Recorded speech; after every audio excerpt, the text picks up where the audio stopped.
Dijeron igualdad, pero esta vez me separaron. Dijeron mucho, pero no se olvidaron de callarse. Cuánto odio por mi piel sembraron.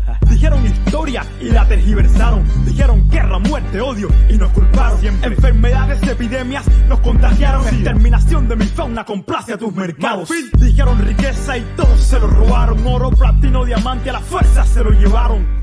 Y la actualidad es tan triste que todo aquello que dijeron es lo mismo que hoy se dice más. ¿Quién dice, quién explota, quién se beneficia? El asesino, el mismo que da las noticias. Hay una cuenta fácil que siempre me da las grandes riquezas, de dónde vienen y hacia dónde van. Independiente como los Mao Mao, concluyente como los Mao Mao, como los Mao Mao, como los Mao Mao. Somos resistentes como los Mao Mao, independiente como los Mao Mao, concluyente como los Mao Mao, como los Mao Mao, como los Mao Mao. Somos resistentes como los Mao Mao. Nati Dre es afroresistencia, cultura ancestral, afrodescendencia, solidaridad. Esa es la esencia, la diáspora africana eleva la conciencia, conciencia negra, universal, progresista y transcultural. Negros y mestizos revolucionando, pueblos caribeños y africanos en un solo bando. No más explotación, colonialismo interno, no más confusión, supremacía blanca en el Babilón. Soy rojo, negro y verde, afroliberación. Mientras más negro, más represión. Somos creadores, recupera tu visión. Mi misión es educar con amor, contra el silencio, vivo sin temor. Independiente como los Mao Mao, concluyente como los Mao Mao, como los Mao Mao, como los Mao Mao. Somos resistentes como los Mao Mao, independiente como los Mao Mao, concluyente como los Mao Mao, como los Mao Mao, como los Mao Mao. Somos resistentes como los Mao Mao.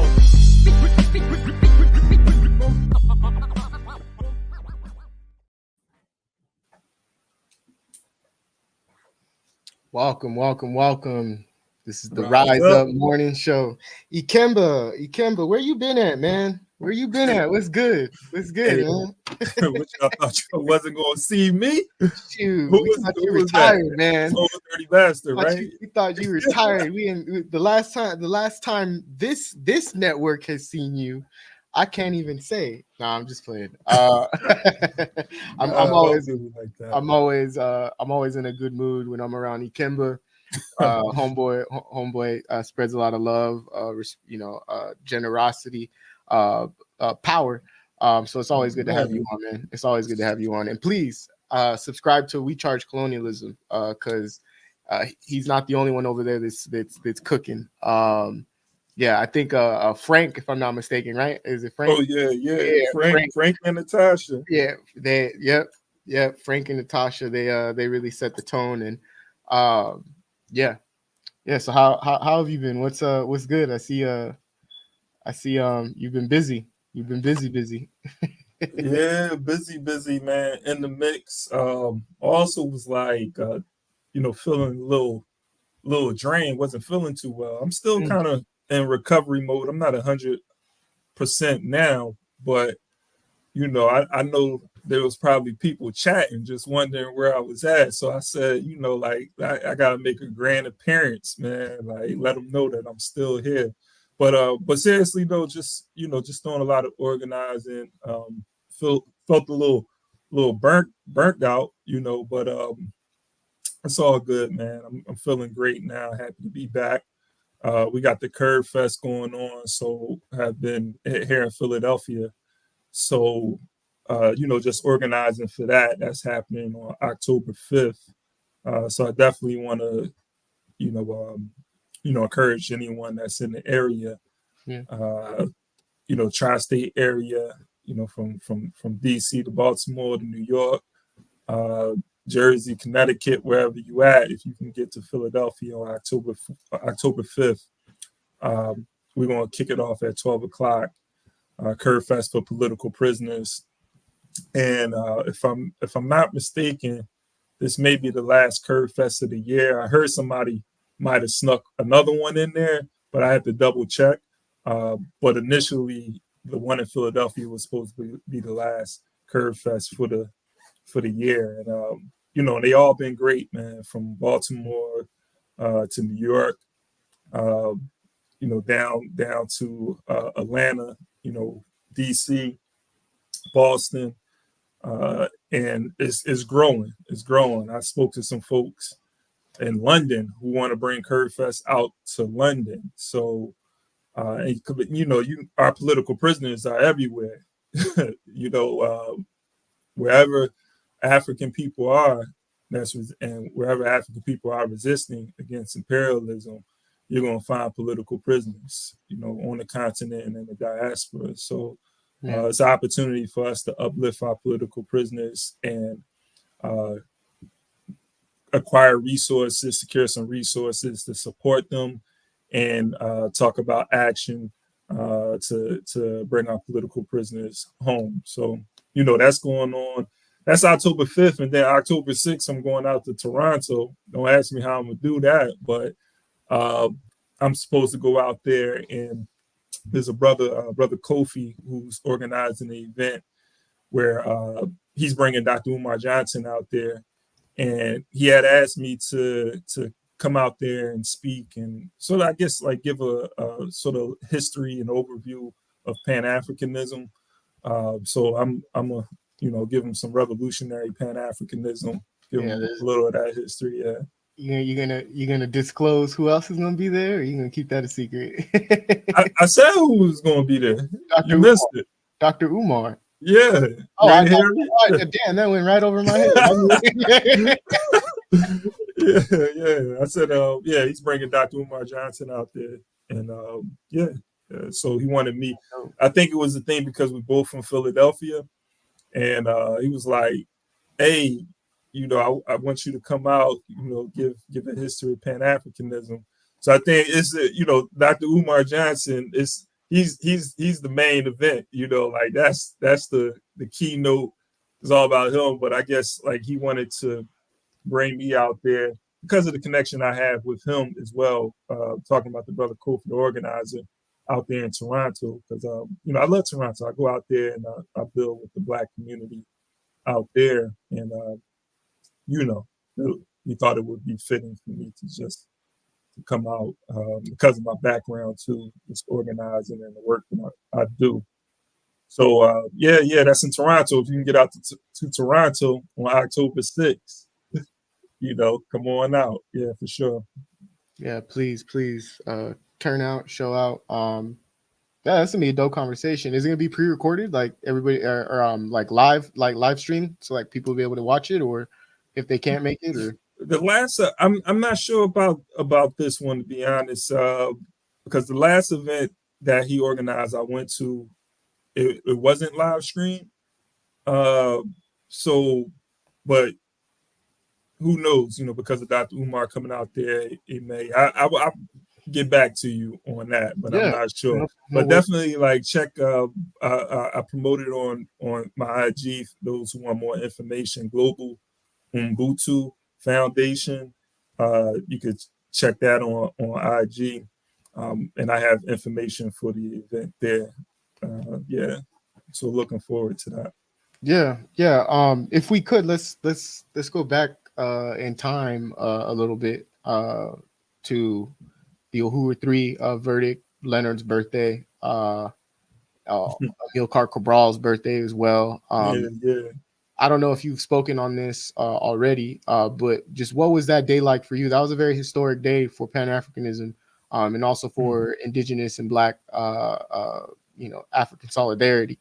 Well, just what was that like for you? Because I was on a panel that was speaking for Leonard's birthday, his 80th birthday, for which Chairman O'Malley was a part of that panel as well.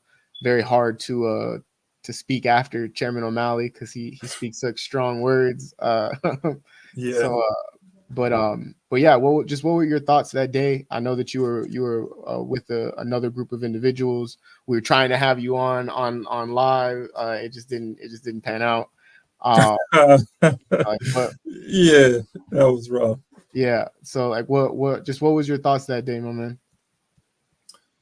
Not, I felt that, and we did. I think, I was on Rise Up, and we did speak about it afterwards. But of course, you know, there's this feeling of elation of like the chairman not getting hit with those serious charges, which would have, you know, had the leader of our movement potentially behind bars for the rest of his life. The chairman and the other two, Penny Hess and Jesse Neville, you know, who were the other, who were the co-defendants. And, you know, so there was that feeling, but at the same time, you know, the conspiracy charge is still, so there's still that battle that's going on, that the conspiracy charge that's stuck, being found guilty of that. But that was the lesser of the two charges.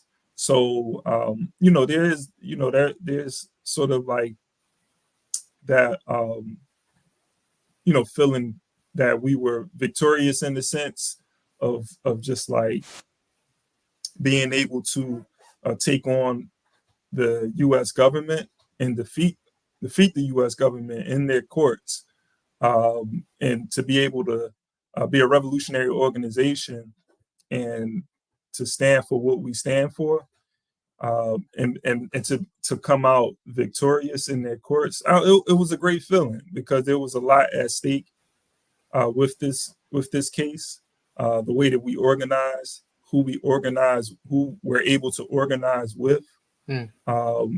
You know, all of that was at stake in this trial, and I think a lot of people understood that. It was, you know, deeper than just the free speech that was put out there. That was part of it. That was sort of like, you know, us using your own law against you, right? But it was the liberty, the freedom to be able to organize the way that we want to by any means necessary for our liberation, to be able to struggle for reparations, to be able to struggle for self-determination, and not have and to be able to build alliances with others, and not have the government say that is illegal. And they're still going to do what they, you know, want to do, but a precedent wasn't set that day, you know, in regards to what we can do as an organization and as a movement. You know what I'm saying? Yeah. It still doesn't mean that we're a free people. You know, we're still battling against colonialism and imperialism, right? That's still happening. But, you know, I think it was a battle that was won, you know, but the war is still on. Yeah. No, and, you know, that day for me was pretty special, and I did feel the energy in the room, figuratively speaking, in regards to not just the verdict but also Leonard's birthday. I'm super proud of you know their legal team being able to handle the case in the manner that they did, and you know, if this pans out, it goes anywhere from time served via probation, or you know, up to potentially 5 years. But if we all keep that same understanding that we had this first time around, we do with the second time around, you know, it's all good. We all know that this was attack against African liberation. This was attack against African struggle. This was an attack against us being able to uplift ourselves as the African masses here and abroad, to be able to do what's needed for the people and to give the right narrative, the right truth. And that's what O'Malley speaks. You know, that's what O'Malley has done. You know, O'Malley has, you know, the Uhuru movement as a whole has fed people, has housed people, has put people in a position to really believe in their African roots, to love their African roots, and to understand that they're a part of a bigger picture than themselves. Collectively, we can do something. It's kind of like that.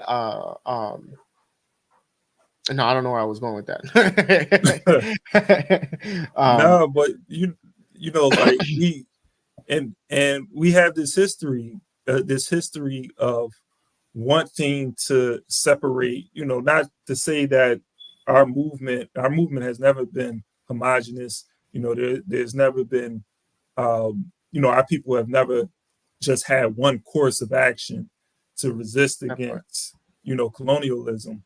But we have a tradition of people who were fighting for self-determination, who were fighting to separate from the colony, whether it was go back to the motherland, go back to Africa, or go somewhere else in the diaspora, or even on this land, carving out territory on within or without outside the settler colonial state, depending on what time frame you're talking about, because the United States hasn't always been as vast as it is now, right?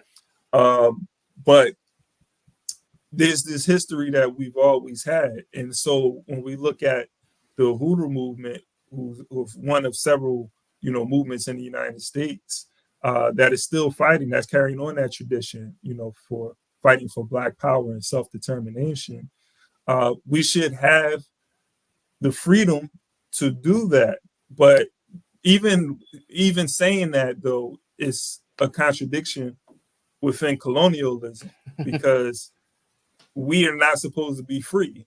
That's what we're fighting for. We're fighting for that, for our liberation. But it continues as we do this, though, it exposes the contradiction of us not having that freedom. That's what this trial was doing.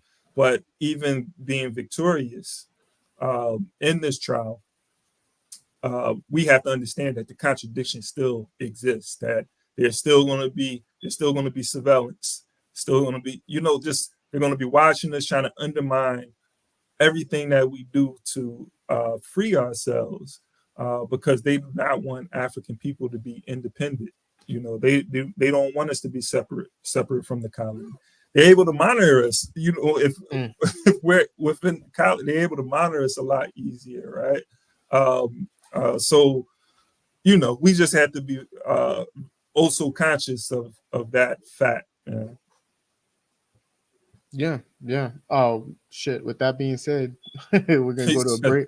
We're gonna go to a quick little break. We're gonna be right back with some stories, some breakdowns of what Israel has been able to do as they continue to Israel.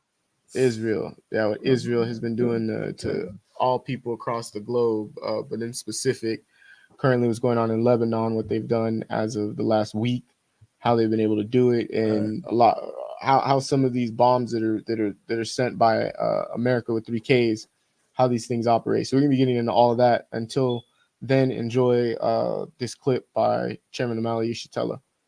The last memory that people had of revolution were tanks in the streets, militants being assassinated, and they would kill people in very exemplary ways. The way they killed King, shot him in the mouth, the way they assassinated Malcolm, the way they killed Fred Hampton. They didn't have to kill any of those folk in that way. They could have fixed it so they looked like they had a heart attack. They could have fixed it so it looked like they slipped in the bathtub and cracked their skull. They could have fixed it, make it look like a car accident. But they didn't do that, because J. Edgar Hoover had made the statement that what he wanted to be very clear was that to young Africans, that if you become a revolutionary, you'll be a dead revolutionary. And so it was designed to demoralize the community and create this sense of invincibility and white power that you can't fight them without dying. And we run into African people all the time. We talking about, let's get organized, let's do something. They say, well, it don't make no sense in getting organized, because every time we get a leader, they kill him. That was the sentiment in our community. And people were, in many instances, terrified to sit up in a meeting like this with children and what have you, and have the door kicked in, and FBI and agents and other cops running in with their guns drawn. This was common stuff, where the FBI would attack a building and would destroy the materials, where they take your newspapers and sit them in the middle of the room and set them on fire, or piss on them, or do some other kinds of things that make them. This was the terror that existed inside this country. And so this was what we've had to overcome. And now they put the crack cocaine in our community, and it demoralized the African workers and poor people who are the heartbeat of the revolution. Let me tell you that. That's where the revolution is. And when they did this to the young African workers and poor people, then we saw all these other so-called Negro leaders who would come up attacking the community. The problem was the community. We need to atone. We need this and that. It wasn't that the government was the problem. It was the people who were the problem. And so we had to struggle against this concept that was out there, even among the African working class itself.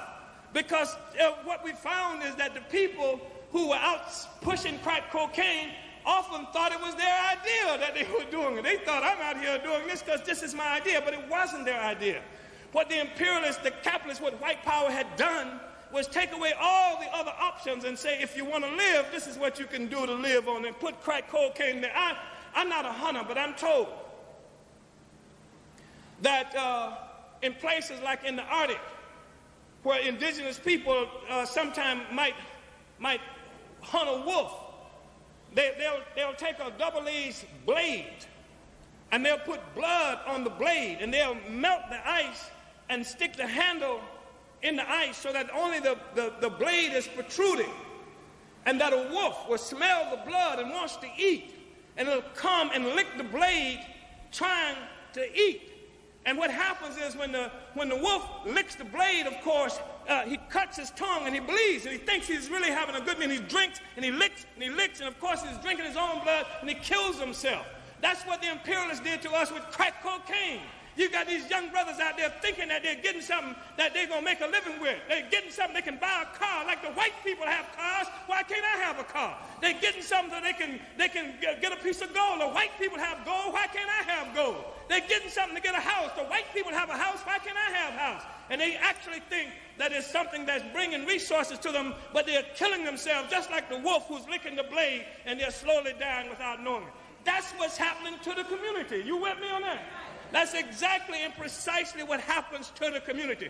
And instead of blaming the hunter who put the damn handle and the blade in the ice for the wolf, that what happens is the wolf gets blamed for trying to live. That's what happens in our community. You don't blame the person, the victim, you blame the oppressor. Imperialism, white power is the enemy. Was the enemy when it first came to Africa, snatched up the first African, brought us here against our will, is the enemy today. That's the thing that we have to understand. And now upon that, and there can't be any compromise on that. No compromise on it. I know your television got stolen, mine too. But we can't limit the discussion and the issue and the understanding to some immediate personal contradiction that we have with somebody who's victimized by imperialism. I know you got a sister or an aunt or a cousin or somebody who ripped you off because they own that stuff, but we can't limit our understanding based on our own personal relationship to it, because imperialism is making war against all.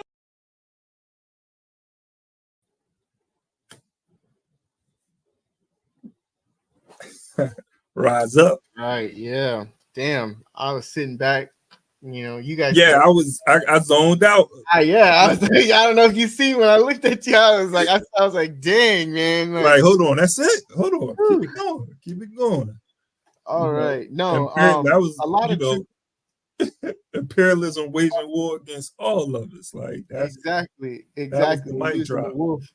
Using the wolf analogy too is something that a lot of people overlook. Man, that like it made complete sense. Very simple. Very simple for people, for the simple-minded people. He made it out, you know. So simple. Like that. I remember when Dead Prez album dropped. I went out and purchased Dead Prez album when it came out. I believe it was like 99 or 2000. It was around that time, and that's how the album begins with wolves. That's how the album starts off. And I did not at that point, at that time in my life, I didn't know who the chairman was. And actually, when I came into the Hoodoo movement, I didn't know that the chairman was the one who was speaking on the Dead Prez album, and then found that out later. I was like, oh wow, okay, that was dope. But I remember like playing that for one of my friends, and he was one of the biggest slingers, drug slingers in the community. And he was just like taken aback, but it just like hit him so hard, man. It resonated with him so much. You know what I'm saying? He really was, things didn't go in the right direction for him, but he was moving in the right direction. Like he was beginning to become politicized, but it just didn't happen quick enough. I won't go into his story and everything, but that was the type of effect that particular speech was having on people who were in the game. And it's a lot of our people did not hear that, to be quite honest. The way I exposed him to the chairman, who I didn't even know was the chairman at the time, right? And how it had what if more people were exposed to the chairman's message, man? You know what I'm saying? And this is like the tail end of what we call the crack era, right? When we talk about late 90s going into the 2000s. But the way crack cocaine hit our communities in the 80s and the 90s, man, this, we still haven't recovered from that, man. That was a form of genocide, man. That was biological and chemical warfare being waged on our community. And I still think that, to be honest, like there hasn't really been anything done, like as far as like the government, who, I mean, was really complicit in it. So we can't even expect. Sometimes it's difficult for me to even like talk about the government making amends and reconciling and doing, because I know what they stand for. You know what I'm saying? It'd be a total contradiction. But I know a lot of our people, like they struggle to try to get some sort of like reparations or reform within the system. Well, we get reforms, we get concessions, but something to address those harms. But we can't expect that. Again, like this relationship that we have, they're not looking to help us overturn that relationship. It's something that we have to do. We have to get it from the mud, and make it happen ourselves.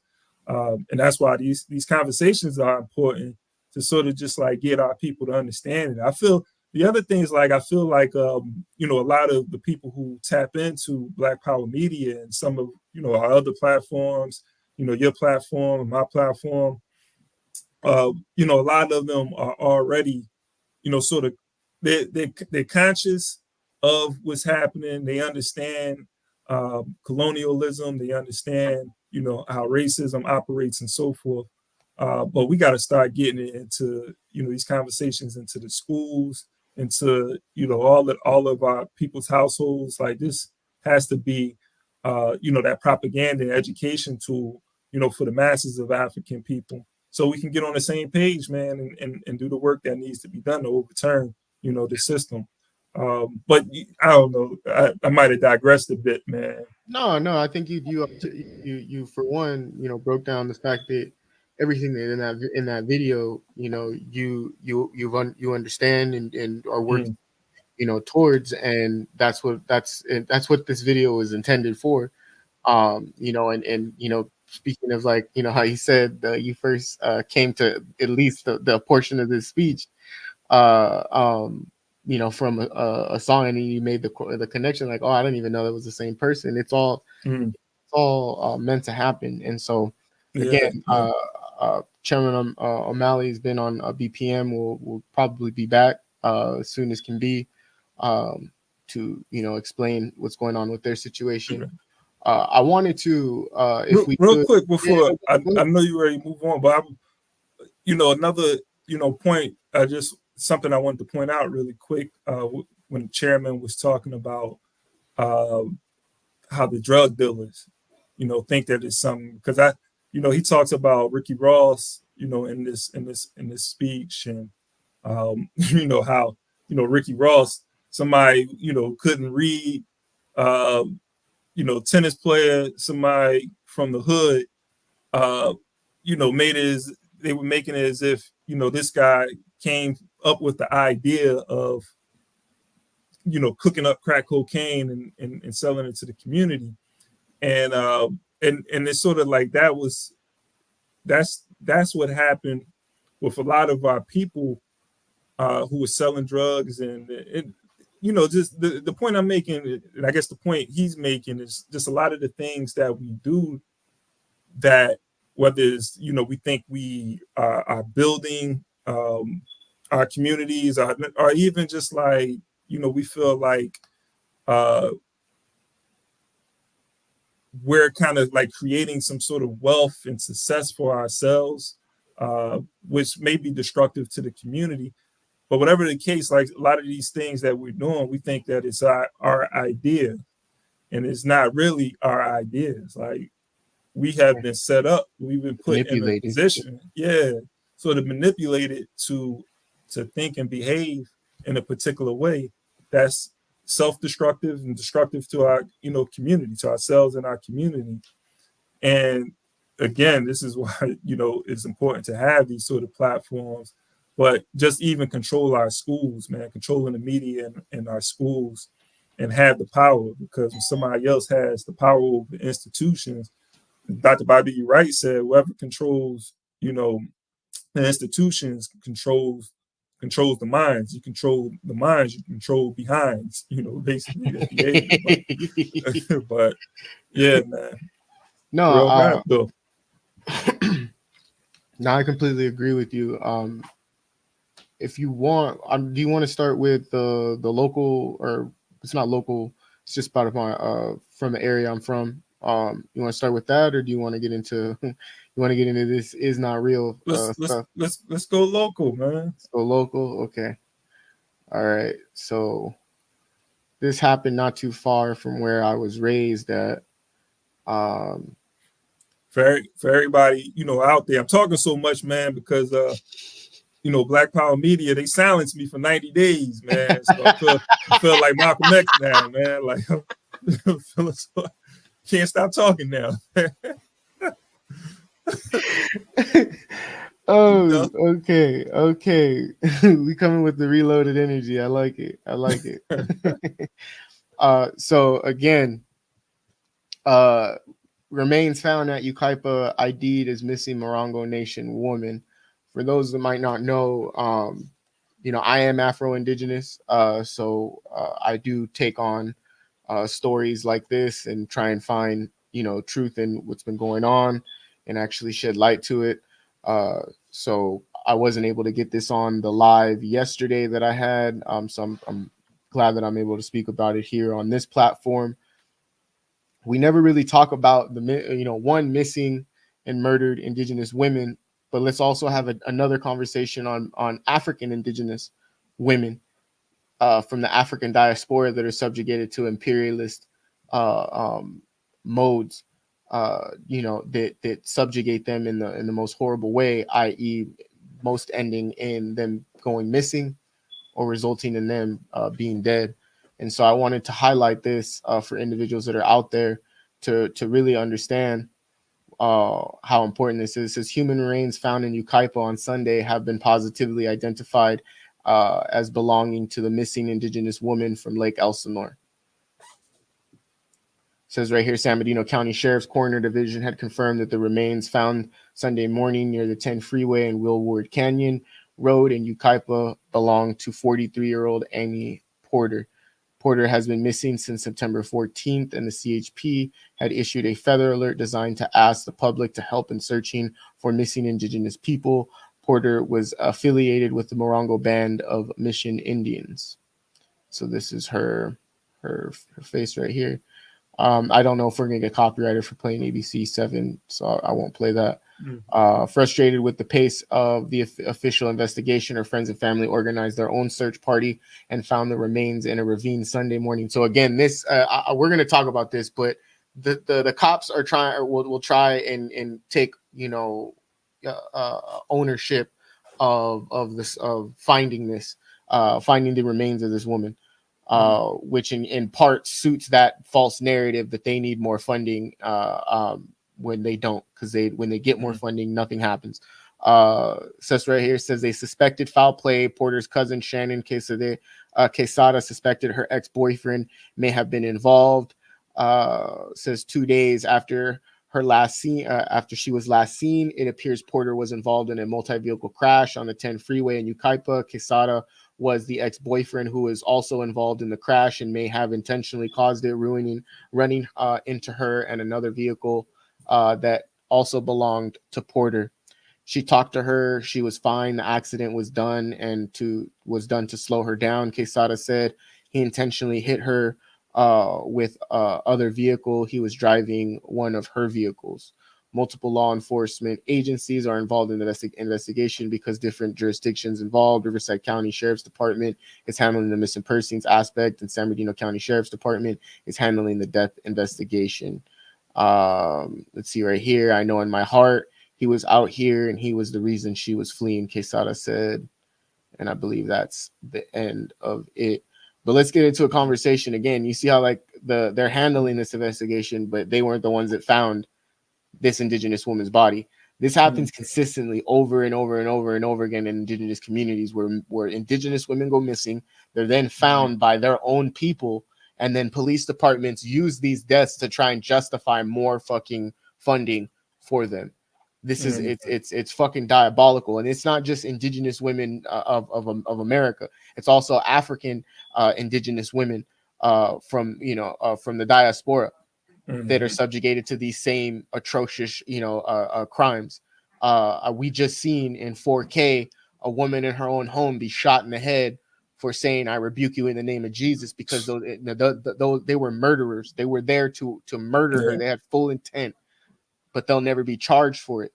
All that will happen is that more funding, i.e., through these cop cities, will be given, because that's how that's how they count. That's how they react to us. Our outcries is okay. Your outcry is now going to be suppressed with more police training. We're going to get more plane tickets and flights to Israel so that we can send these bastards over there so that they can learn techniques that they're using in the West Bank. I don't want to hear anybody out here talking about fucking hostages when there are tens of thousands of Palestinian fucking hostages that are in fucking prison right now. So again, miss me with that shit. But again, this irritates me simply because of the false narratives that will be brought out from this. Is that cops need more funding because because she has passed, when they weren't the ones that found her remains. It was her own people that found them. That's wild. That's wild. And so I just wanted to get your thoughts on that, because I don't really hear a whole lot of people talking about the subjugation and oppression of indigenous women across the globe, but particularly here in what is America with 3 Ks, the occupation on Turtle Island. Absolutely. I think you make a good point too, just as far as with the police, that they are there. They're not there for prevention. They're for escalation. For escalation, right? Yeah, definitely. For escalation, and it's like they come in after the fact. After quote unquote crime, or a crime has been committed. So they don't serve that purpose. They're there really to protect property. At the end of the day, that's what the police is there for when they're in our community. So I think you make a great point there.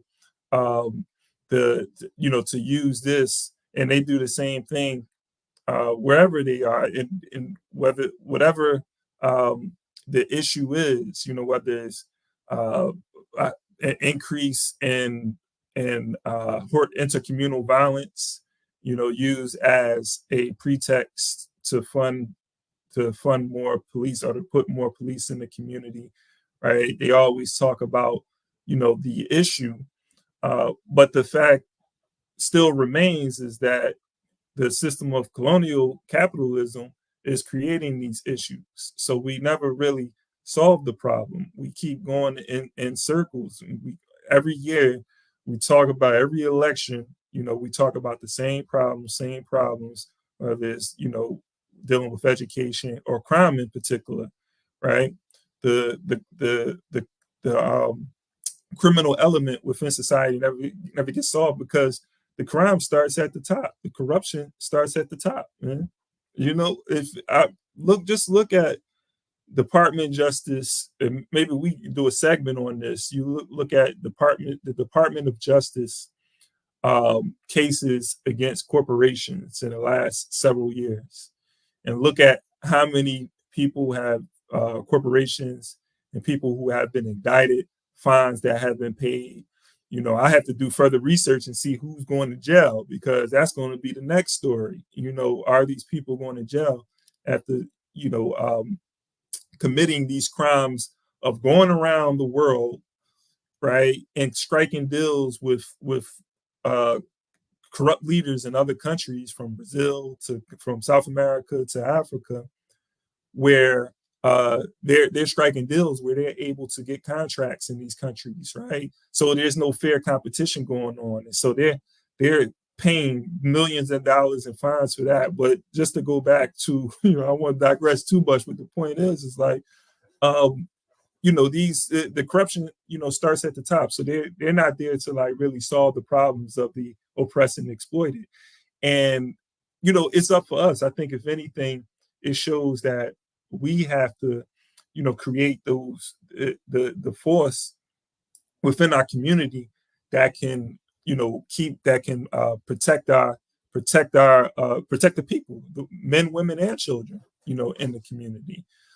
Women under colonial capitalism has always been the most vulnerable. For one, we're dealing with a patriarchal system that look at women, African indigenous women, as inferior, the least of the human species, right? And so this is why there has been so many movements, ideological movements, social movements, to fight back against this, you know, patriarchy and misogyny that exists within our society.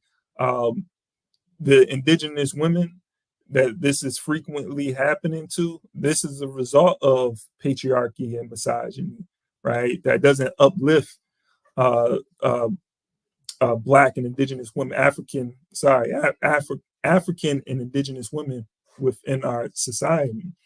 And so when we look at, I don't want to, you know, digress too much, but just like the, you know, when we talk about womanism or Black feminism, you know, these things and whatever, you know, people's, you know, I don't want to get into like the debates over these terms, but I'm just using the term, but I'm talking about more so just the movement that acknowledges the experiences of Black women and how Black women, you know, voices have been silenced throughout history, how their contributions, all of that is for a particular purpose, you know, because when you're able to objectify or commodify, you know, a person, what happens to that, when something happens to that person, and in this particular case, we're talking about indigenous women, it doesn't get the same attention or recognition as it would, you know, a male, you know, a man, whether it's, you know, even we have to talk about even within our own community, a Black man. You know, when George Floyd, what happened with George Floyd, the whole country was in uproar, right? And I don't know if it's, you know, protest fatigue or whatever, but with Sonia Massey, you know, when that happened, like, you know, where, you know, like I ain't gonna call for no burning of anything, you know what I'm saying? But I'm just saying it just looked different. It just looked different. That's all. Yeah. I think it's because I wouldn't say even I don't, but I see a large, you know, group of individuals that look at what's going on and are scared. They're too busy wanting to hold on to material value, you know, rather than turning that in, cashing that in, you know, for quantitative action towards qualitative change, which puts us in that position, you know, to look at these situations and for them to be no more. You know, you know, we don't want no more stolen sisters. We don't want no more oppressed Black women, you know, of all kinds. We don't want that, you know. And so it you know, reading this, but also seeing, you know, and I'm glad that I caught that, you know, when I was reading it earlier, is that okay? So they're now getting credit for this investigation mildly, and this is also a part of a narrative that fuels more funding is needed to. It's like, for what? You didn't fucking find no fucking buddy. Man, who knows? They might have been the ones they who, one of them fucking did it, so who, exactly, let's not beat around the bush here, because there is no bush to beat around, right. So I'm glad that we were able to have that conversation, and I'm hoping maybe we could have some of our comrades from BPM that do their own anti-imperialist feminism, maternity. It's such a long name and I'm forgetting, but I know it's anti-imperialist feminism, and they just had a show this week which was really, really good. And I highly advise everybody that's watching right now to go and check that out after you're done watching this. BPM been on fire, man. But go ahead. Exactly. And I'm slowly but surely working on. There's something actually that I just got news about today, and I'm not dropping it. I'm not gonna be the one to drop it, but it's big.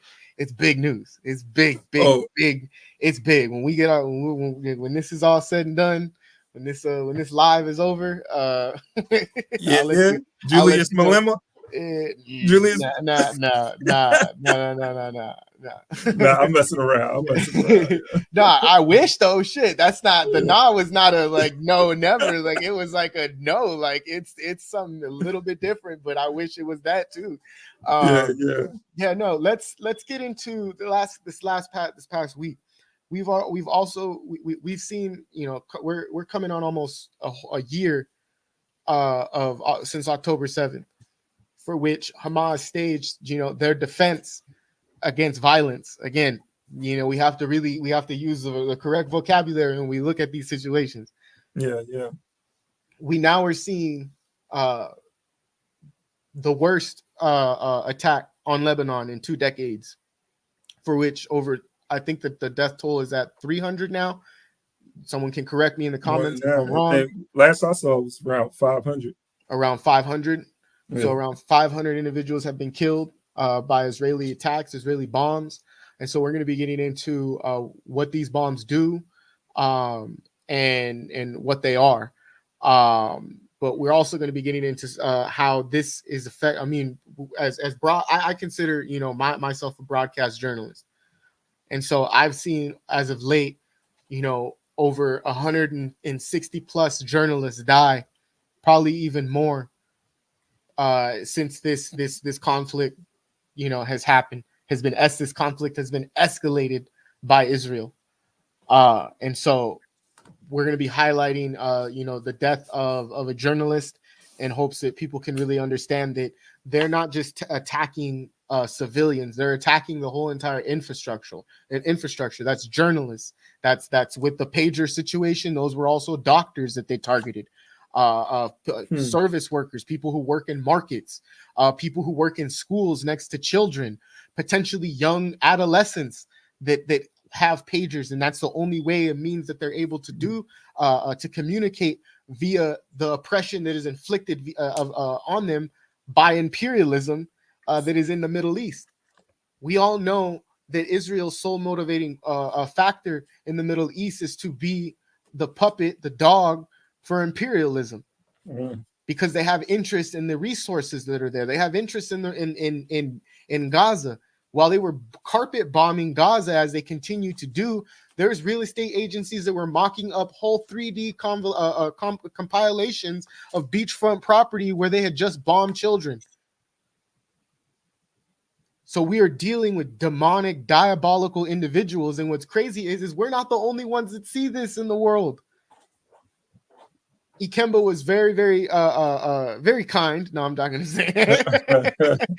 Ikemba was able to find a clip, specifically of, and this is this the ambassador of Turkey, or is this the president of Turkey? It's the president. This is the president of Turkey, who is spitting nothing but facts, but is putting it in a perspective that gets individuals to understand they have violated time and time again for 76 plus years. They have violated international law and have been given grant after grant after grant after grant to do so via imperialism. And so points it out flawlessly and says basically we're ready to pack your asses up real quick. you know. Coercive measures against Israel should be put on the agenda. Israel's behavior has once again demonstrated that it is imperative for the international community to develop a protection mechanism for Palestinian civilians. 70 years ago, just as Hitler was stopped by an alliance of humanity, Netanyahu and his murder network must be stopped by an alliance of humanity.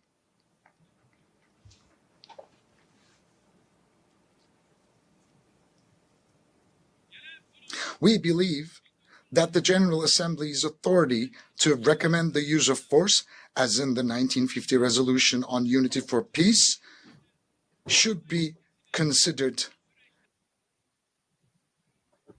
Okay. So you heard it from him.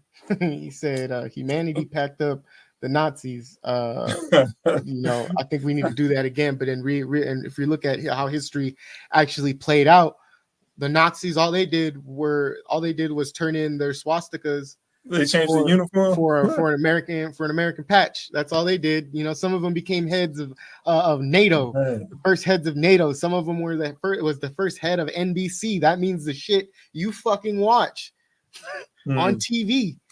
They were the first scientists in NASA. Operation Gladio, Operation Paperclip. These are all real occurrences that happened. America wanted nothing more than the intellect that Germany had. That's all they wanted. They came in right after everybody had. Come on, man. Do you think that some of them got on those ships to Israel? Most definitely. With the energy that's there now, yeah, most definitely. Most definitely. Some of them was on because we know, if we know the history, we know, you know, some of those folks that was marching Jews to those death camps and to those gas chambers were also, you know, and religiously, you know, Jews practice to or at least they claim, you know. Because I know they treat it as an ethnic. Because I don't believe that these people even believe in Yahweh. No, they don't. You know, the way they some don't. They hijacked Judaism to circumvent the American imperialist and European imperialist interests. And again, it shows face to this all. If you want, we can take a break real quick, if you'd like, and then we can jump right into. We got a couple videos and then a article breakdown coming up. Yeah, hey, it's your plane. I'm just flying in it.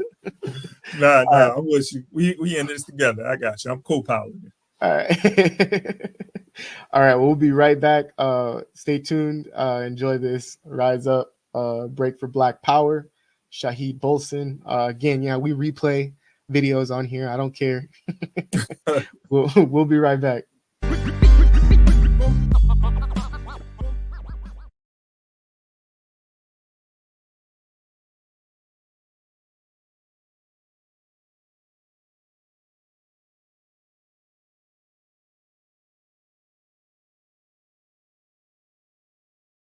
Jew who supports Zionism, if you're a non-Jew Zionist, then my question would be, why do you hate Jews so much? Or why do you support the hatred of Jews? Why do you promote the hatred of Jews? Why don't you work against the hatred of Jews? Because there's nothing more anti-Semitic, there's nothing more anti-Jew than Zionism, especially among non-Jews. Because the whole basis of Zionism is the idea that Jews aren't safe in any country in the world, and therefore they need a Jewish homeland. They need a Jewish state, because that's the only place that they can be safe from you. So if you say that you support Jews having a homeland, you are implicitly saying Jews aren't safe with you. Jews aren't safe in your country. That's implicitly what you're saying. Your support for Jews, or your love for Jews, is not love for Jews, it's love for Jews to be elsewhere. You're saying implicitly, when you say that you support the state of Israel and you support the Jews having a a Jewish homeland and you declare your support for Zionism, you're declaring your hatred for Jews. You're declaring that, yes, Jews are not safe in my country. Jews are not safe from me and my friends and my community and the citizenry of my country. Because that's why they need to be elsewhere, because we can't be trusted. So either you should be offended by the fundamental claim of Zionism. You should be offended by that.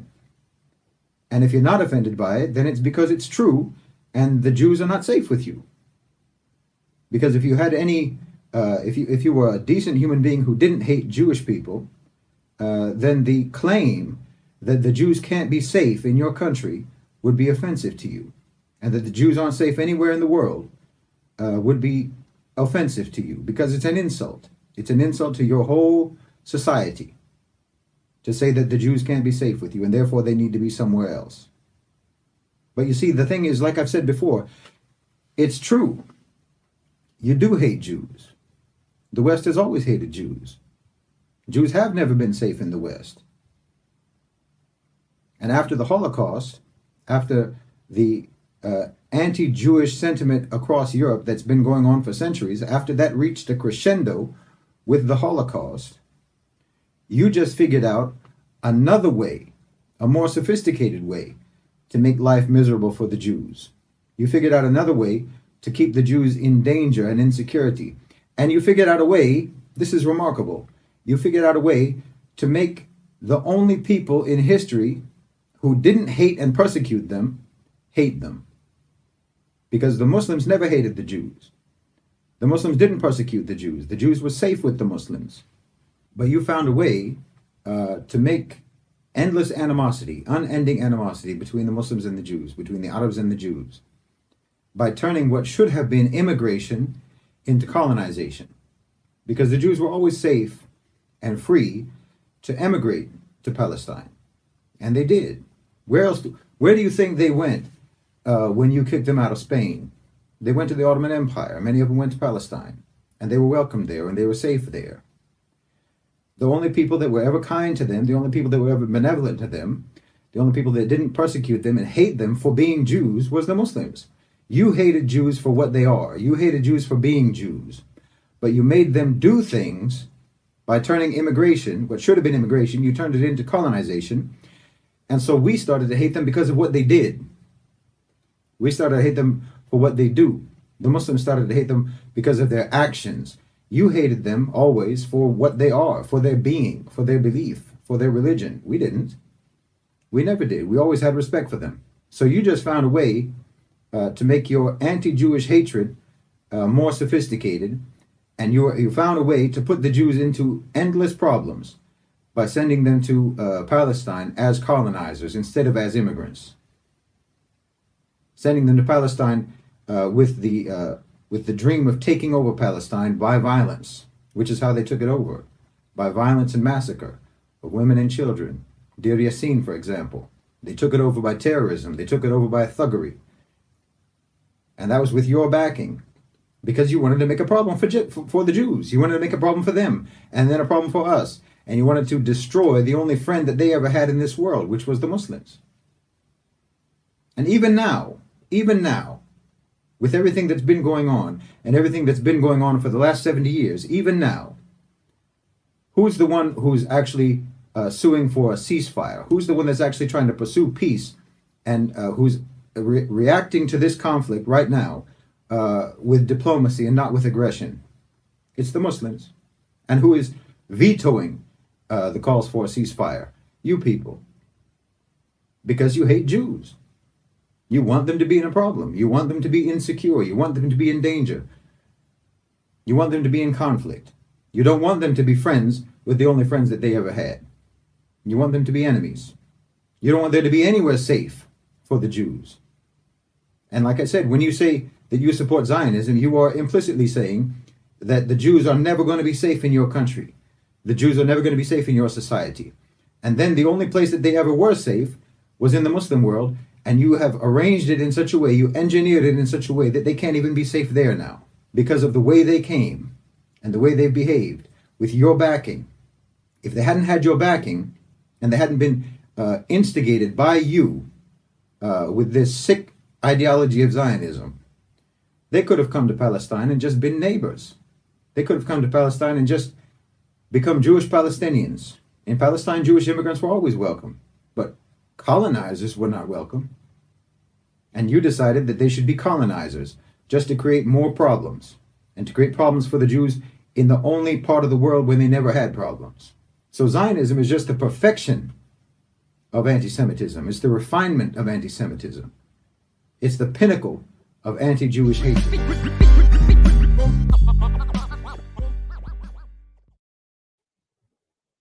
The pinnacle of anti-Jewish hate. That was Shahid Bolson from Middle Nation. Breakdown of why Zionism is the purest form of anti-Semitism, and why stuff like the pager incident will not stop because these individuals don't know what stop is. They're like a fucking child. Even when you tell them once, they still do it. They continue to do it if they're, especially if they're hard-headed. But again, this is the supremacists. This is the demon child of the imperial mode that is doing the bidding for nothing more to continue the extraction of resources, the continued perpetuation of imperialism in contemporary form. So with that being said, a lot of individuals are probably curious as to how they even did this pager incident, how they were able to even. But real quick, before you. But hey, okay. My bad. I get ahead of myself, y'all. I'm glad that Kemba's here because he knows once I go, I'm on a roll. Before we transition to that, like I said, coming off of this silencing, man, so y'all got to excuse me, man. But no, that's the mentality though of a supremacist, and the Zionists are white supremacists at the end of the day. It is interesting, as Brother Shahid was given that history of Jewish and Jews and Muslims living side by side peacefully together. And not to say that there never was any disagreements or those things happen, but we're talking about being oppressed, being exploited, being outcast. Like that was happening in Europe. When you think about it, the Jews and the Muslims of the Ottoman that were under the Ottoman Empire or in that region, those were Semites. These were Semites. So, the ancestors of Semite, they had Semitic ancestry. Mm-hmm. The Europeans that came in, the so-called, Jewish Europeans, the Zionists that came in there, those were the ones who came with this supremacist attitude and created this settler colonial state of Israel, So we're talking about like these are racist, white supremacists, colonialists, and you can't tell a racist and colonialist that they can't do something. Just going to your point, they want to keep on doing it. Yeah, because you can't tell them they're wrong. They're right. They're ego. That superiority complex keeps them from doing the right thing. Whatever they do, no matter how immoral it is, they believe that it's ethical. They have the right to do it. And so, I just wanted to interject with that really quick before we get into, these pages, how they did it. Yeah. Again, my bad. I can get ahead of myself. So no doubt, man. A lot of people are probably curious as to how they got these pagers and walkie-talkies to, explode. And, a lot of people run to Twitter. A lot of people run to, Instagram, and you can find truthful, valid information from there. And I was able to find via TikTok how this was able to happen, and they were able to make a simulated presentation as to how this happened via the pager and walkie-talkie situation. So for those of the viewers that are probably curious and have been, here you go. Have some answers on how Israel managed to rig and detonate thousands of Hezbollah pagers in Lebanon and Syria. Just months ago, Hezbollah, a regional militant group funded by Iran, relied heavily on cell phones for communication. But concerns grew over Israel potentially hacking into their mobile networks. To counter this, Hezbollah switched to what looked like a more secure option, ordering thousands of old-fashioned pagers to serve as their primary means of communication. However, according to a recent report by the New York Times, Israel intercepted the shipment before it reached Hezbollah. In a covert operation, Israeli forces reportedly concealed 2 ounces of explosive material next to the batteries of up to 5,000 pagers. These devices were also rigged with a remote switch that could trigger the explosives. After these steps were complete, the pagers were distributed to Hezbollah members as intended. At 3:30 p.m. local time on September 17th, Hezbollah fighters received a message seemingly from their leadership. After a brief pause, long enough for the fighters to pull out their pagers and bring them closer to their face, the devices detonated, killing 12 and injuring more than 3,000 people. And if that wasn't crazy enough, the following day, hundreds of Hezbollah walkie-talkies also exploded, suggesting that Israel also managed to rig those devices. Okay, so you've seen, again, another violation of international law, yet again. And how they were terrorism. How they were, again, it's, yeah, like you said, an act of terrorism, but they won't call it that. They'll call it self-defense, you know, or some shit like that, you know. It's disgusting ass fucking behavior, and you know the only way that we meet that is with a complete defense to their fascistic, imperialistic modes of operating and mindset. You know, the fact that we're now getting video footage of shit like this happening, of them bombing Lebanon while this guy is on air. Hezbollah firing a barrage of rockets from Lebanon into Israel overnight, targeting the northern port city of Haifa. The attacks coming one day after Israeli airstrikes in Lebanon killed nearly 500 people, including dozens of women and children, and wounded 1,600 others, making it the deadliest day of Israeli strikes in Lebanon in nearly 2 decades. The moment of one of those airstrikes caught on camera as a journalist prepared to go live on the air.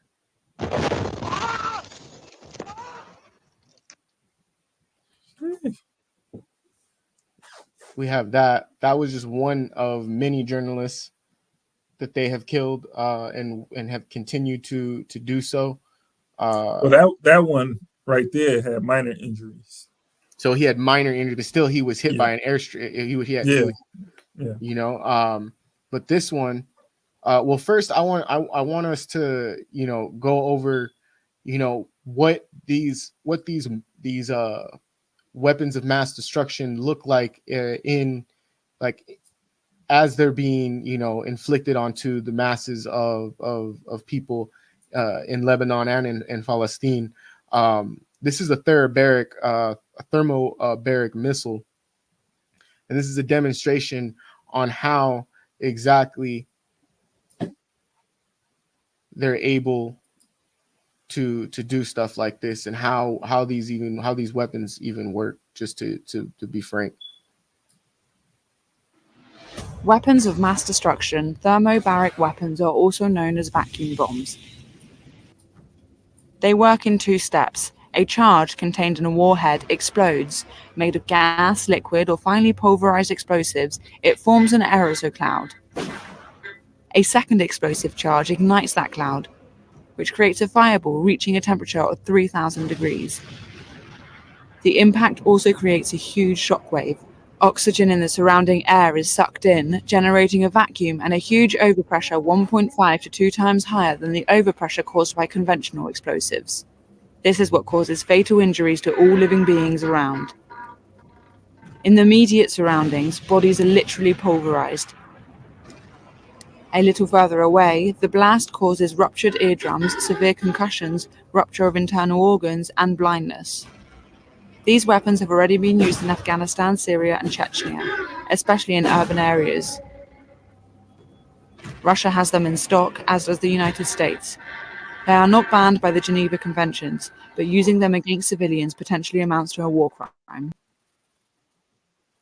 So again, Russia and America have these in stock, and we could just throw in there, you know, Israel has them in stock and has been consistently using them to carpet bomb Palestine and to now do what it's doing to Lebanon. And again, in that video stage, it's the largest number of deaths and you know, not just casualties but also injured in 2 decades, which is wild. So again, like for people that aren't really aware like that, that's for one what that weapon does. And there was a video that was on Twitter that went around where the thing looked like a nuke. It looked like they dropped a nuke on Lebanon. I was like, what the hell was that? And I waited and waited and waited and waited for some confirmation.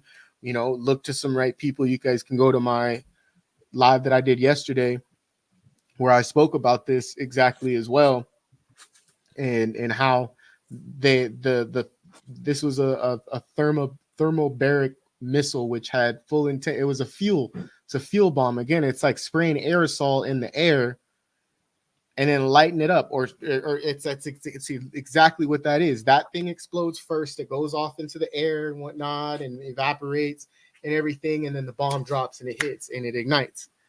And again, imagine that on a multitude of levels being dropped consistently on yourself and your neighborhood. Let's factor in our neighborhoods now.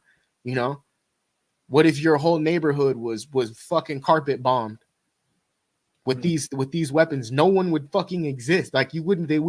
Some of us would be evaporated. Some of us would fucking. You would find it would take months to find people under the rubble. If the rubble didn't, you know, if we didn't fucking decompose, you know, under it before they're able to get to us. That's what's going on in Palestine. So while they say 41,000 people have died, that's just what they've been able to uncover from the rubble. That also doesn't include the infrastructure that they have decimated. No hospitals, no universities, no schools, no markets, no access to clean water, no access to heat, to air conditioning, to drivable roads, lights, gas. All of this has been stripped away from these people, and it's at the hands of this imperialist system. And we consistently keep playing around with revolution, keep playing around, acting like it, you know, like it's some performative action, and it's not. There's nothing performative about revolution whatsoever, but it seems like everybody thinks that way. Everybody who's not conscious enough. Let me just recorrect it. Hey, you know, it's a lot of people who, you know, quote unquote conscious, man, who, you know, who's not ready to take on this work, you know, what's necessary to bring about, you know, revolution. And I mean, there shouldn't be no question whether we need a revolution or not, however that looks. You know, the current system needs to be eliminated. It needs to be destroyed, dismantled, and we need to usher in something new. And the building of that something new has to be, you know, us. Nobody's going to do it but us. So we have to get to the work of building something, a new system, you know, a new society, a new way of doing things. And it takes everybody that, you know, taps in to Black Power Media, or taps into our other platforms, or who's in the community and see us tabling and, you know, passing out flyers or knocking on doors, you know what I'm saying? Food here in Vegas, you know, stuff like that. You know what I'm saying? Like you see somebody on a megaphone, man, go over there, ask what they're doing, how you can support and help out. You know, because there's definitely a lot of us who are out here in the community and is, you know, working, we organize and don't have the resources that's needed to like really put in the work, or build the institutions that's needed, you know, that's necessary for our liberation. But you know, it takes everybody plays a part. And so, man, you know, I just want to see more of our people, you know, just like getting off of social media and getting into the business of doing that on the ground, you know, work that's needed. Yeah, man. I want to see. Not complaining, you know. I want to see some of these IG accounts go silent for like 2 weeks and then post all the pictures of you being out there organizing. That's what I want to see. That's what I want to see. I don't want to see you in your living room talking about this and talking about that, and people need to get out, and you ain't even got out. Right, man. Just like I had to tell on the, you know, I'm doing all my shows from now on the media network are gonna be done outside. They're gonna be done outside. It's about to get, well, you in the West Coast. I'm in the Northeast. It's about to get cold.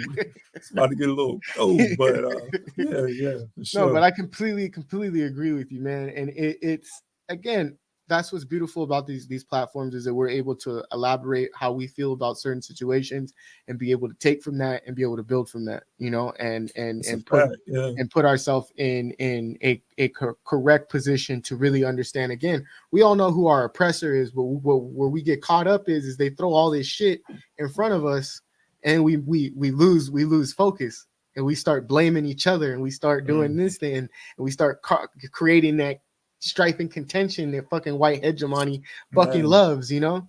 That's they love it. You know, that shit's like you're you know, that's like they'll feed into it. You know, that's like a 3-course meal, you know, to them, you know. And when we're all lockstep and understand, you know, the assignment, that scares the system. Shit, it scares them. They're shitless.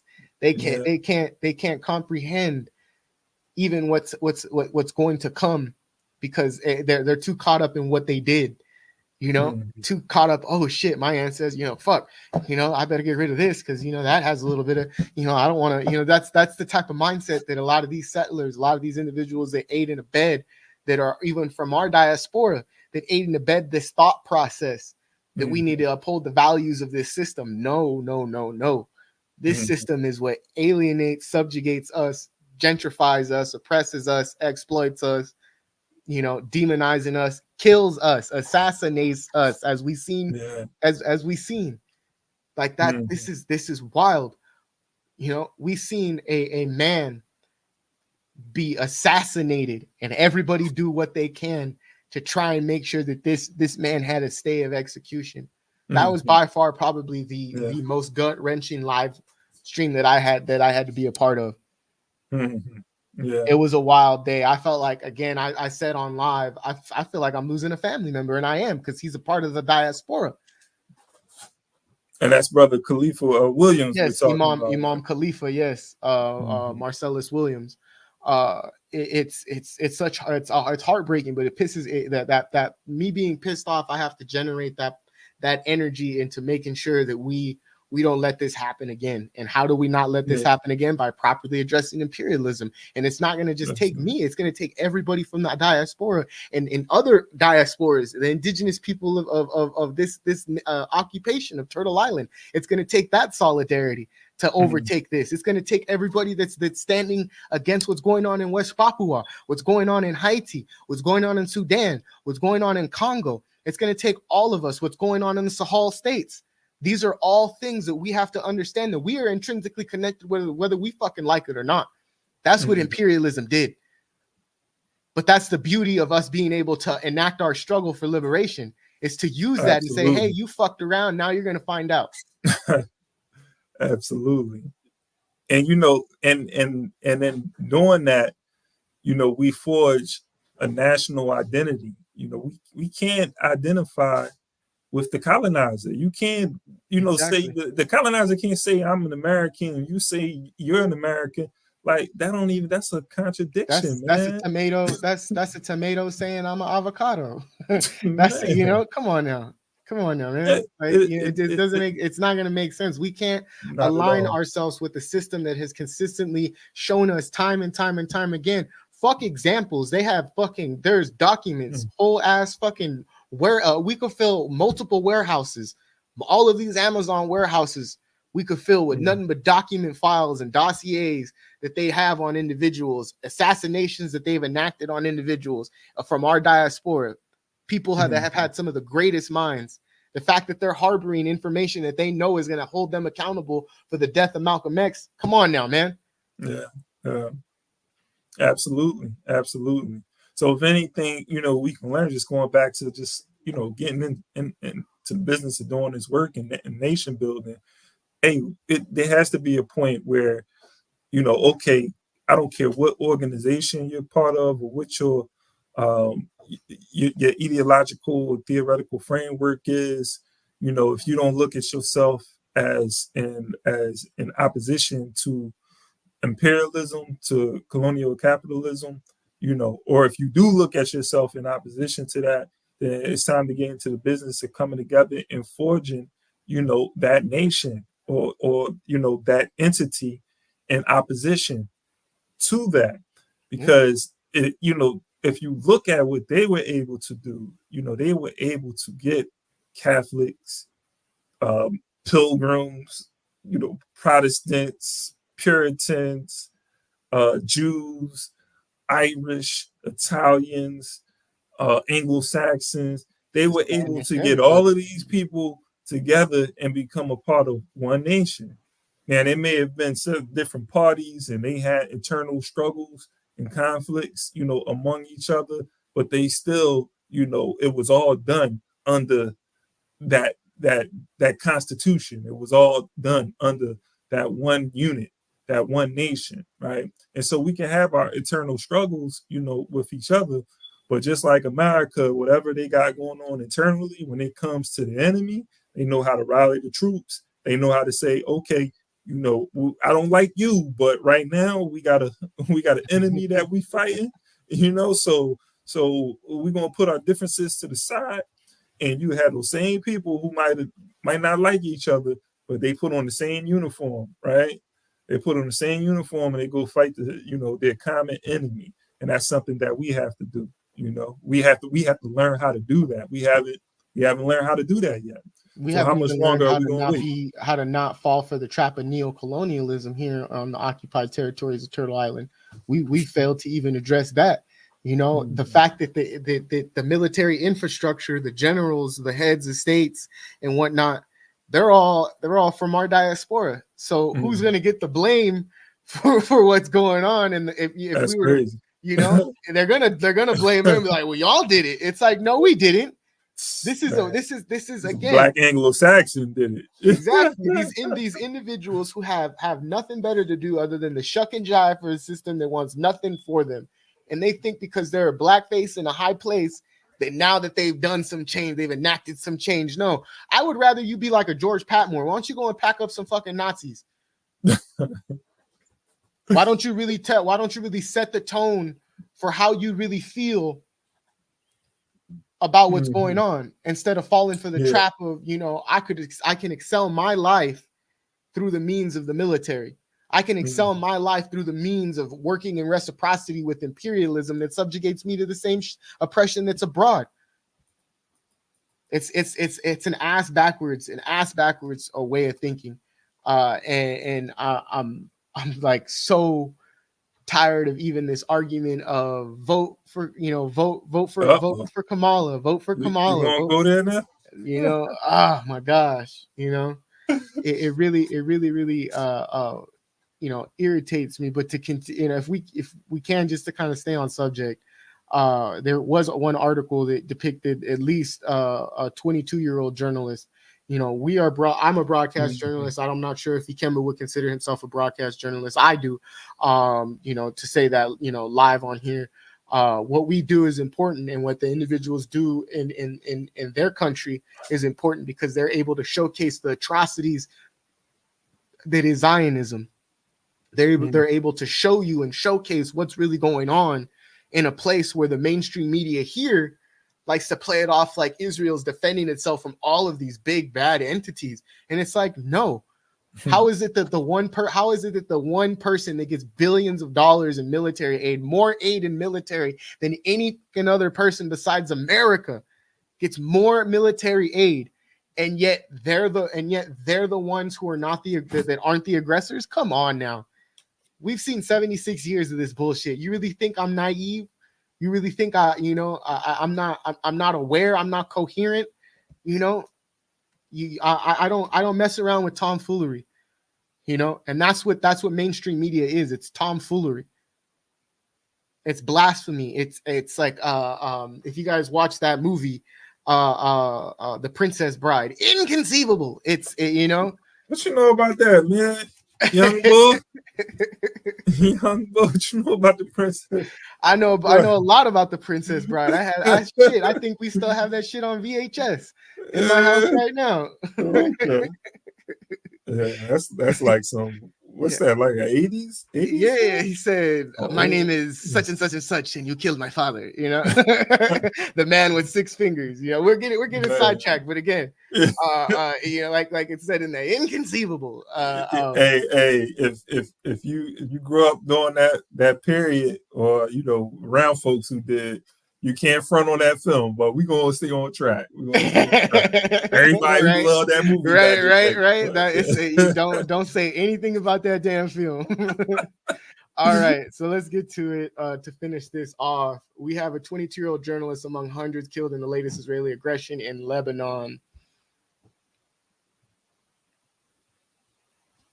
Says right here, journalist in Al Mayadeen Media Network, Hadi Al Said, is among the more than 550 killed in the indiscriminate Israeli bombings in Lebanon. The network announced on Tuesday. You hear that, right? That's terrorism, man. That's terrorism, yes. Al Said was killed in an Israeli airstrike that targeted his home in the southern Lebanon on Monday. It says right here, 22-year-old journalist was at his residence in the Burj Rahal, I'm butchering, and I know I am, area near the coastal city of Tyre, where the Israeli fighter jet bombed the location, according to local media reports. In a statement, the chairman of the board of directors of the Al Mayadeen Media Network, Guy Hassan Ben Jedua, expressed his condolences to the family of the deceased journalist.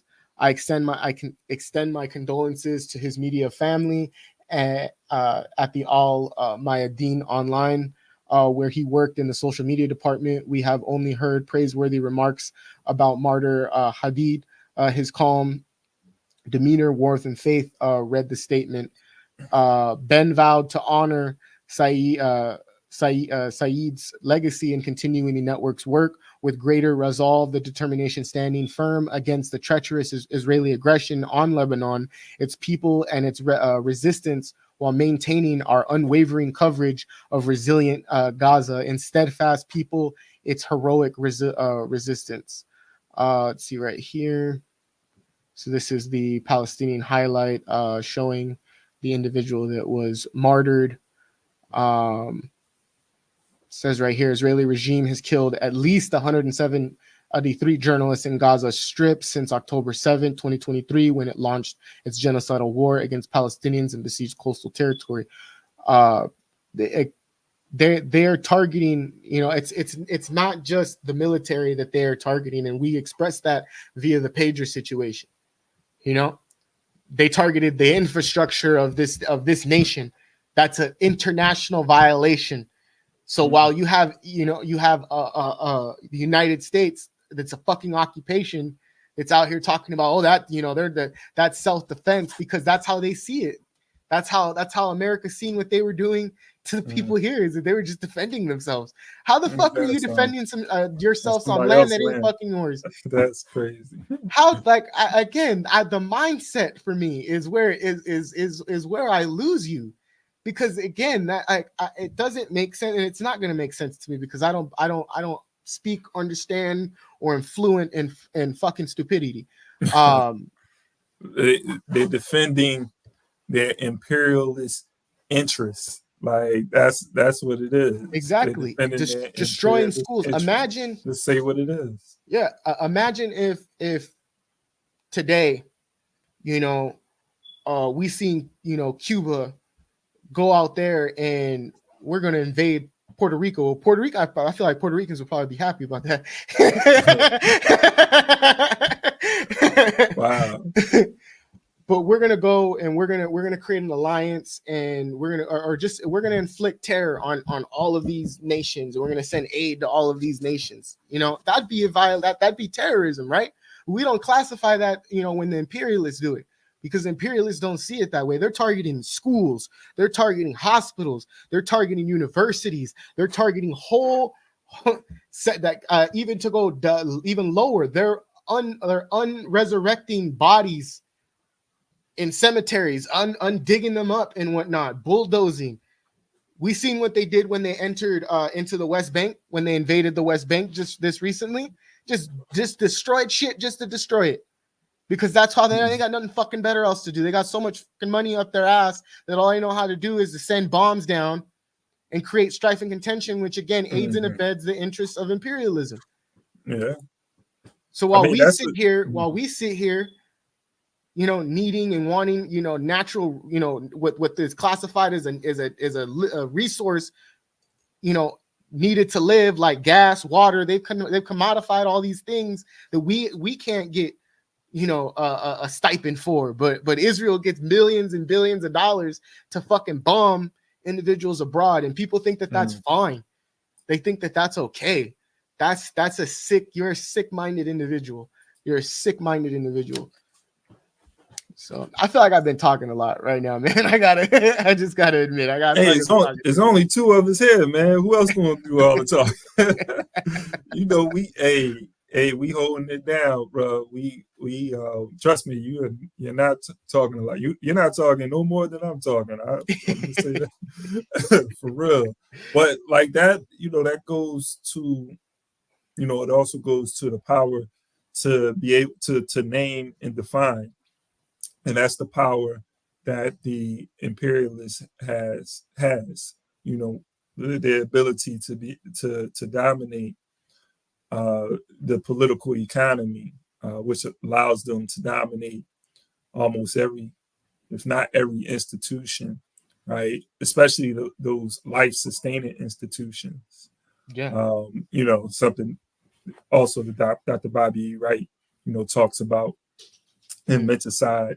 But their ability to be able to dominate life-sustaining institutions, to be able to dominate the political economy, it gives them that power to name and define.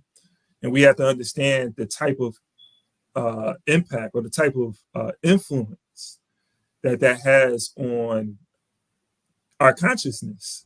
You know what I'm saying? Because it impacts our perspective, you know, our view, our the way that we see things. So when we're able to wrest control of the power to name and define, you know, to be able to define phenomenon, right? As Dr. Huey P. Newton, you know, chairman, you know, Minister of Defense Huey P. Newton, you know, said, you know, power is the ability to define phenomena and make it act in the desired manner.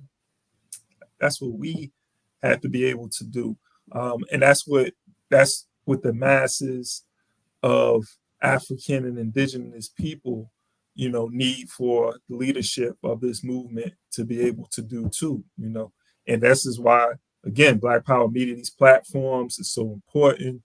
And whatever we do, whatever propaganda we put out there, you know, from the Burning Spear newspaper that we have in the Hoodoo movement, you know, putting that in people's hands.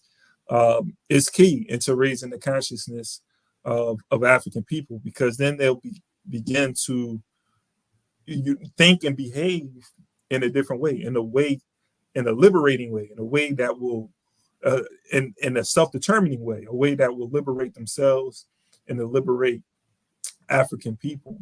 And so that's what we up against. And that, you know, I say all that to say that is part of the reason why the European has been able to maintain their power. You know, this is why they don't want certain things taught in schools, you know, when it comes to our history, right? When it comes to the resistance movement. You know, I was watching yesterday's episode. Dr. Curry was going in on this as well. That was a fire episode.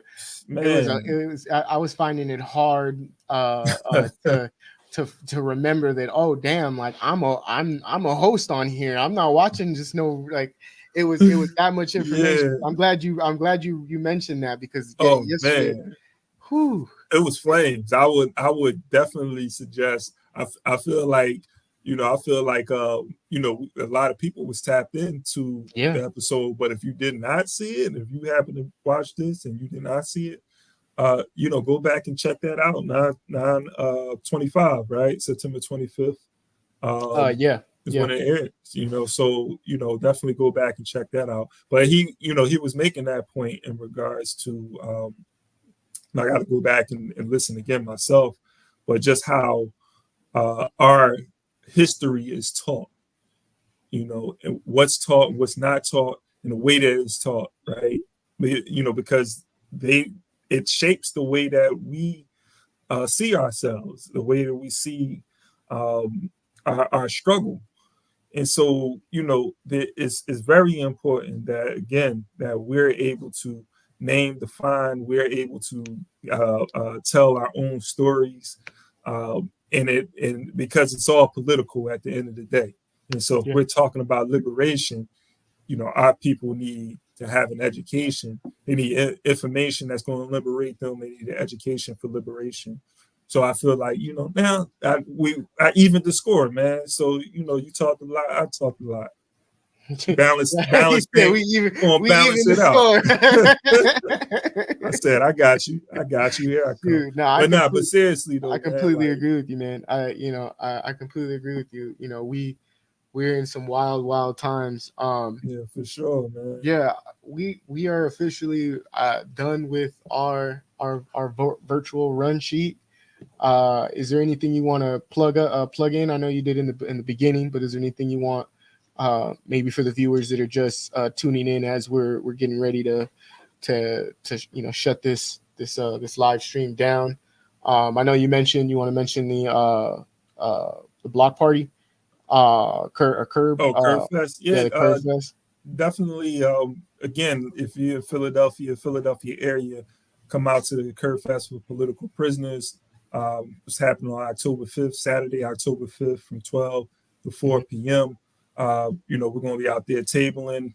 Several organizations will be out there tabling, passing out information about political prisoners, also about community work. You can find out how you can get involved in regards to political prisoners or any of the several organizations that are out there that will be out there that is doing community work. It's a way that you can find out how you could be a part of this movement. Also, visit curbfest.com. That way you can stay up to date, again, on political prisoners, but also just like this, the whole, Curb Fest movement. It's a national movement. Again, you may be international soon, but it's a national movement. It's growing. More and more people are becoming conscious of our political prisoners as a result. And so, I'm optimistic that we can bring Mumia home and the many other, political prisoners that are behind bars simply for resisting oppression, exploitation, resisting Jim Crow segregation, resisting, racism. So that's happening on October 5th in Philadelphia.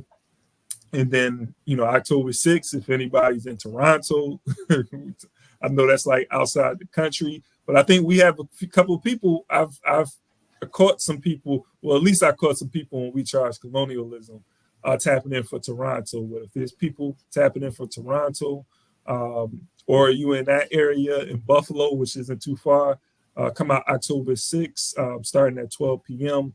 I'll be out there giving, there's an event, Dr. Umar Johnson is going to be speaking, giving a keynote address, but I will also be out there speaking on the history of Pan-Africanism and just our movement at large, where we've been and where we are now, and what we need to do, So that's October 6th in Toronto.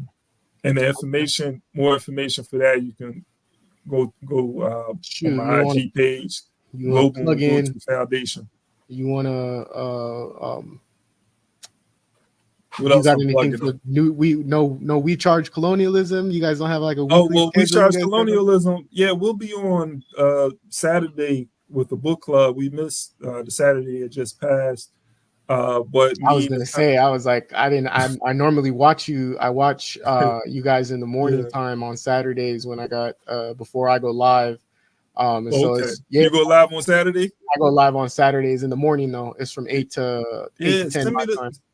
You gotta send me the link. I know they probably like what's up, but definitely like send me the link anytime you go live, because I got so much going on. But if you send it to my phone, that way I can just click it. But I'm not going to remember it. Yeah, no, I'll make sure to send it to you. I'll send it to the group chat as well. I actually haven't been sending. I've been busy myself, man. A lot of people don't realize, the network. I do all the editing. I do all the graphics. I do all. That's all me.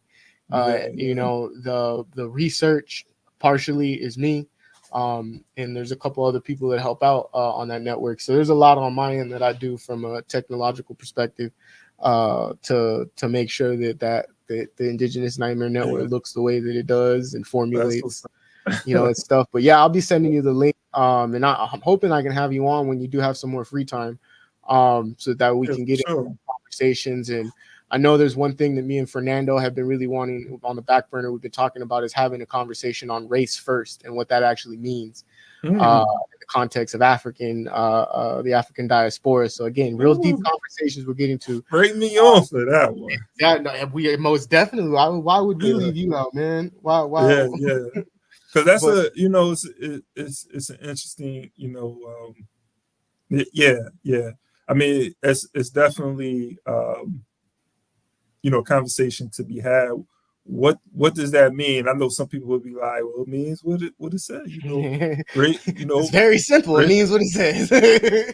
Race first. What I'm saying? It means it's being weaponized right now in the context of electoral politics. And I think people really need to understand what race first means under race first in the context of in the context being used for revolution, and also against imperialism while being oppressed by imperialism. So again, it's a deep conversation. In Vital Hoops podcast, which is on BPM, which you can watch after you're done watching. When we're done concluding here with this live, you can go watch a multitude of other shows that's on BPM. Reloaded.